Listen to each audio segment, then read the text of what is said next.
Good morning. How's everybody doing today? Or maybe I should say, what's up? Right? We got a little situation, ladies and gentlemen. A major situation. And I'm here to tell you about it. But I'm going to do it in a different way. I'm going to do it in a way where you're going to hear a story. And you're going to hear a story about a young boy. A young boy that had no father, had no mother, was neglected, and was from a country that was in peril, in war. See, this young boy was born in Managua, Nicaragua, and he knew about sacrifice at a very young age. And the reason why is because at the age of 8 months old, his mother went to the doctor and was diagnosed with Hodgkin's disease cancer. Now, at 8 months, he knew what was sacrificed because his mother, when they diagnosed her, she was pregnant with him. The doctors told her, you need to abort this child because we need to give you chemotherapy. We need to save your life. If you don't, you will surely die. Well, I see a lot of moms in the crowd right now. I see a lot of parents maybe. I'd ask you, what would you do? Well, this mother decided that the best thing to do was to give life. And surely enough, 8 months later, Miss Azucena del Carmen Salgado passed away. Now, that was a big impact in this child's life because when you don't have that nurture, when you don't have that maternal person in your life, a lot of things tend to happen. We could talk about the father as well, because of course we come from a mother and a father, but a typical story, right? You've heard it before. Father could not be responsible. Father had a lot of things going on in their life, and father dropped off the son at grandma's house. Now, grandma had a choice to make. We're looking at this, and he's saying this, and there's war going on, and he's telling me this war was big. This war was communism and all kinds of stuff, and change and famine, and the long lines to get rice and beans. And so grandma said, we need to flee. So she stood in front of the U.S. Embassy in Nicaragua for a whole week until she got the papers that she needed to come to this great country. Now, once they transitioned to this great country, of course, you got to come and make ends meet. Grandma had to work 2 jobs to survive. They came to the Los Angeles area. And if you guys know the term projects, then you know what I'm talking about. Some people would call it low-income housing. A lot of things happen in these projects. Associations form. Well, let's be real, right? Associations, gangs, crews, posses, whatever you want to call it, because now we have a whole plethora of things. This young man had to make a choice. Are you going to be part of our neighborhood? Or are you not? Well, he had a grandparent that was very strict, and I don't know if there's some people out here in the crowd that grew up with a grandma. This was the kind of grandma that, I don't know if you ever got reprimanded by one, but they would speak as they're actually giving you the business, right?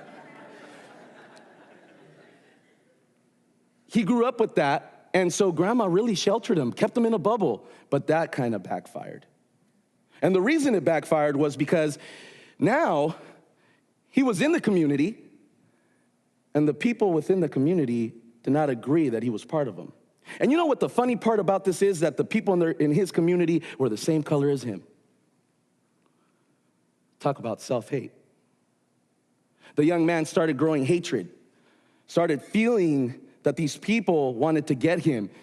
At an early age of 8 and 9, going to school, he had to protect themselves with knives or a bat or a stick in order to walk to school, in order to feel secure. Isn't that what you want for your children, security? The story went that the young man now had to make a choice. Grandma couldn't put up with it anymore. Grandma was getting older. The young man was getting bolder. 11 years old came around, and now ditching was something of the norm. Not going to school, waiting for grandma to leave on that bus so that he can turn around and come back home and watch Gilligan's Island and I Dream of Jeannie and Bewitched. That was the education that he was taught.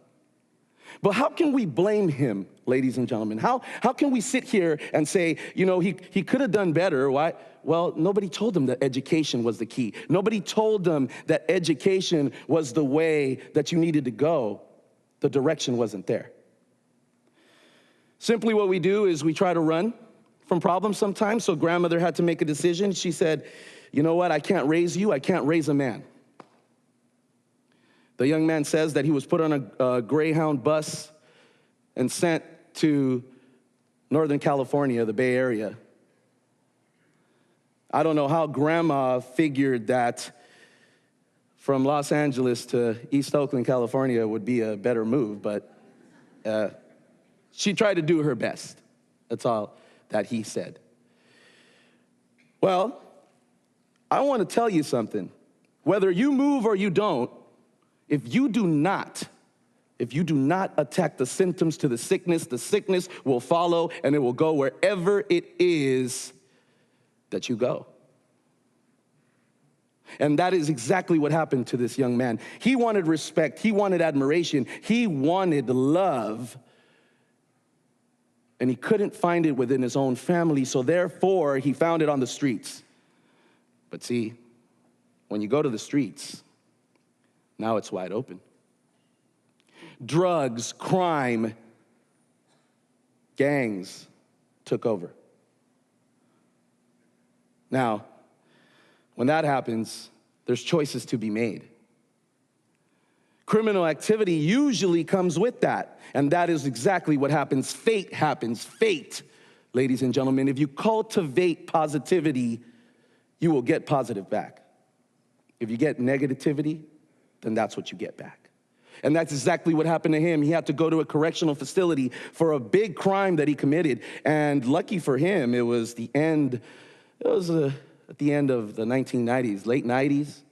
So a lot of different laws were not implemented at that time, because he says that if he would have done something in the year 2000s, maybe he wouldn't even be telling the story. He'd be somewhere put away. So therefore, there is a choice, a fork in the road.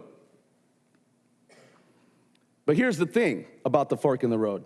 You need someone right there to guide you. Because you could easily go one way or the other. And you see, I'm looking at the people in the crowd right now, and I see investors, and I see bankers, and I see funders, and I see people that can invest. But what are we truly investing in? Can we invest in our community? The way I see it is, what do you want for your children? Can we father our community? Can we nurture our community? This boy had major decisions to make at this point. One of them was very simple, but yet and still very hard. At 16, he met a young lady that gave him the gift of being a father. And I don't know about you, but when you hold that baby in your hands, Christopher was his name. When you hold that baby in your hands, now you know the love. Now you know unconditional. And then he also goes on to say that Nathan and Evelyn and Janelle were right after that. But, that's just, I guess cable was limited in that time. So now he's looking at different things. Now I want to be better. Now he wants success. The addiction has changed, ladies and gentlemen. No more drug addiction, no more gang addiction. Now the addiction is success, because he found love. Then he found a program that invested in him. And it was all mentors, men. And you know what the funny part about it is? He says that the mentor that he got wasn't African American, wasn't Hispanic. He was Asian. He took the time to take him to the Men's Warehouse and put a tie on him. He took the time to show him a new word every day, and that's where words change the cycle. And then a change of environment. Because see, ladies and gentlemen, it's not about where you're from, it's about where you're at. You have to take care of where you are. So now, that's the problem. That's the situation. But there's a solution.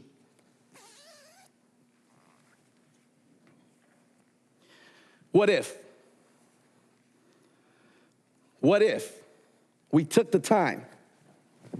What if we took the investment? What if we fathered our community? What if we initiated the conversation? What if we actually took the time to care? That's what happened to me. Ladies and gentlemen, the young man that I was talking about is right before your eyes. Keywords: initiate. They're not gonna come to you. It's way too easy. The road is wide. The money is there. Becoming a young entrepreneur on the streets is very easy. We're mathematicians real quick. Grams, ounces, all of that. Oh yeah, we're smart. Love unconditionally. Father your community. Neglect, stop neglecting. The very problem that you're neglecting right now will be the problem that comes back and haunts us. And ladies and gentlemen, San Joaquin, you know what I'm talking about. Action. Words turn into actions.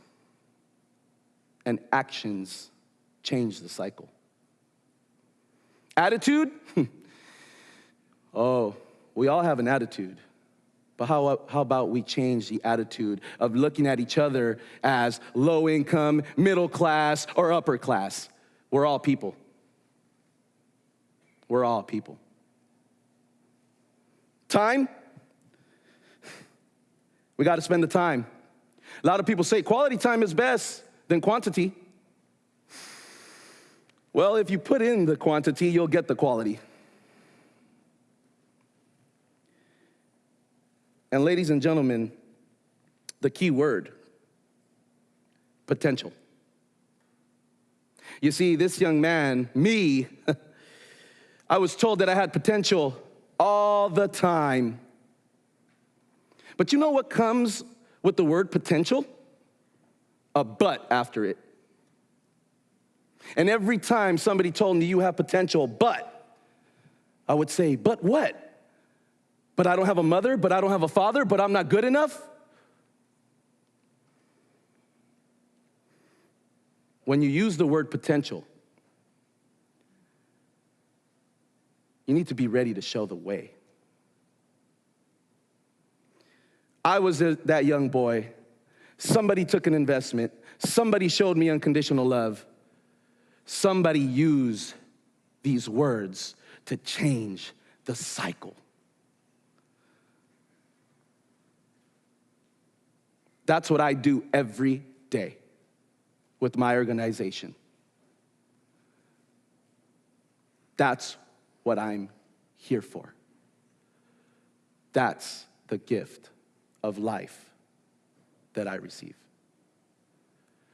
My question to you: what are you going to do about it? Thank you.